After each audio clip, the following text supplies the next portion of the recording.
monsieur, bonsoir, bienvenue dans ce focus spécial. Nous recevons son Excellence Félix Antoine Tshisekedi Tshilombo, c'est le président de la République démocratique du Congo. Monsieur le Président, bonsoir et merci d'accepter de répondre à la question. Oui. C'est très gentil de votre part, on sait que vous avez un agenda très chargé à Paris. Alors, première question de mise en bouche, comment avez-vous trouvé l'accueil de vos compatriotes ici à Paris? On ne s'attendait pas à ça, est-ce que vous vous y attendiez? Je suis passé partout en Afrique et en Europe, même en Amérique. L'accueil a toujours été le même. Ça ne me surprend pas parce que tout simplement, je sais que les Congolais s'inscrivent dans le changement qui a eu lieu dans notre pays, dans cette alternance. Et ils placent énormément d'espoir en cela et ils le manifestent par ce soutien. Donc je sais que ce n'est pas parce que je suis une personne spéciale, particulière. C'est parce que simplement, ils croient dans le combat que nous avons mené et qui nous a aujourd'hui amenés au pouvoir. Vos prédécesseurs n'ont pas eu souvent cette occasion-là. Il y a une différence quand même. Mais c'est ça que je disais. Donc, parce que nous avons mené un combat auprès de ce peuple pour ses droits, pour son mieux-être, son épanouissement. Et aujourd'hui, nous sommes arrivés au sommet de l'État. Donc, ils comprennent que nous portons leurs espoirs et ils nous encouragent. C'est vraiment, je le reçois comme une manifestation d'encouragement, de soutien. Et en retour, je vais tout faire pour ne pas décevoir ce peuple. Et je crois que j'ai déjà commencé sur le terrain à le démontrer. Alors vous êtes ici à Paris comme l'invité d'honneur du président Macron. Vous l'avez rencontré à tête à tête. Oui. Alors brièvement, qu'est-ce que vous vous êtes dit concrètement? Parce qu'on sait que la France et la RDC, les relations n'ont pas toujours été au beau fixe. D'abord, c'est de les ramener au beau fixe et dire que nous souhaitons que la France revienne au Congo par tout ce qu'elle a de très bien et dans les domaines que nous espérons, que nous jugeons nécessaires. La coopération militaire, par exemple, nous avons besoin de renforcer les capacités de nos forces de sécurité. Vous savez que jusqu'à ce jour, le Congo est en proie à de l'instabilité, des zones de guerre, d'instabilité dans certaines parties du pays. Nous avons besoin d'avoir une armée parée à ce genre d'éventualité, améliorer aussi les conditions de vie de nos militaires avec des camps modernes, des camps d'entraînement, des camps de logement, etc., camps militaires. Nous avons parlé du renforcement de nos capacités aussi à lutter contre les fraudes fiscales, contre la corruption aussi, ces antivaleurs qui ont beaucoup ruiné notre économie et qui ont sali l'image de la République démocratique du Congo.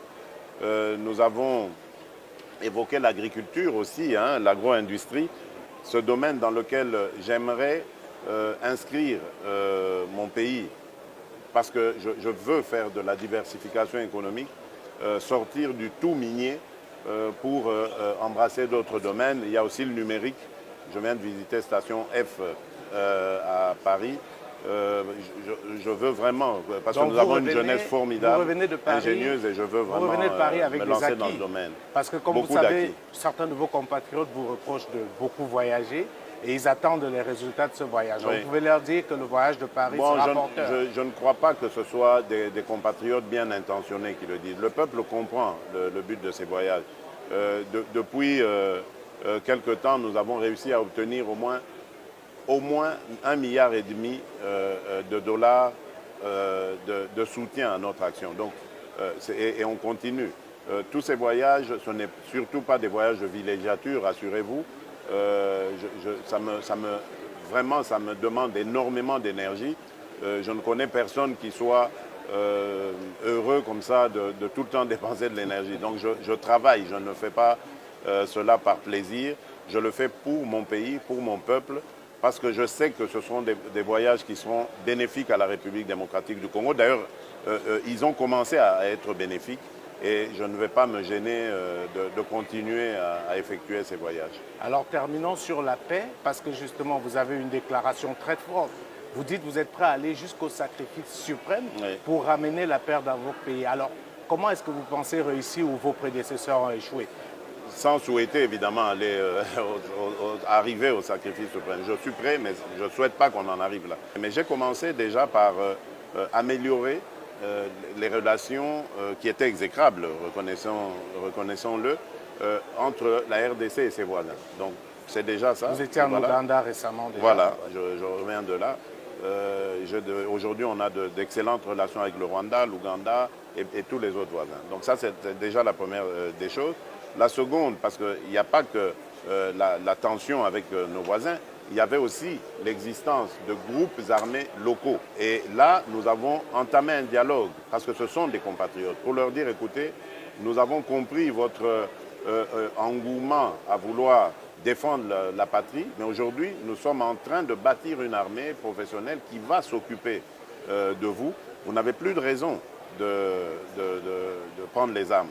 Revenez, et on enregistre beaucoup de redditions, revenez, déposez les armes, on va vous prendre en charge, on va vous recycler, vous désendoctriner d'abord, et puis vous recycler pour vous réinsérer dans la société.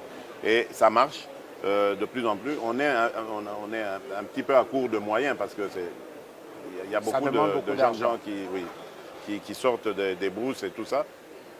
Mais nous allons continuer. Donc, avec ça, nous allons maintenant aller, et ça a commencé déjà, le développement de notre pays par l'agriculture déjà, qui va créer énormément d'emplois, par les infrastructures qui vont demander de l'entretien. Là aussi, on engagera.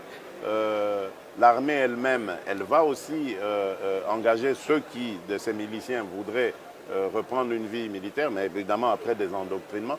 Enfin, on aura beaucoup d'autres secteurs qui vont faire que nous allons lutter contre la pauvreté. Il y a un programme pour ça, de lutte contre la pauvreté, parce que souvent la pauvreté a amené ce genre de débordement malheureux. Donc avec ça, nous pensons que nous allons pacifier le pays et utiliser nos compatriotes à des choses beaucoup plus positives que celles exécrables auxquelles nous avons assisté jusqu'ici. Monsieur le Président, nous n'avons pas beaucoup de temps malheureusement. C'est moi. Nous espérons pouvoir poursuivre à une autre occasion. Merci encore pour votre disponibilité. Merci.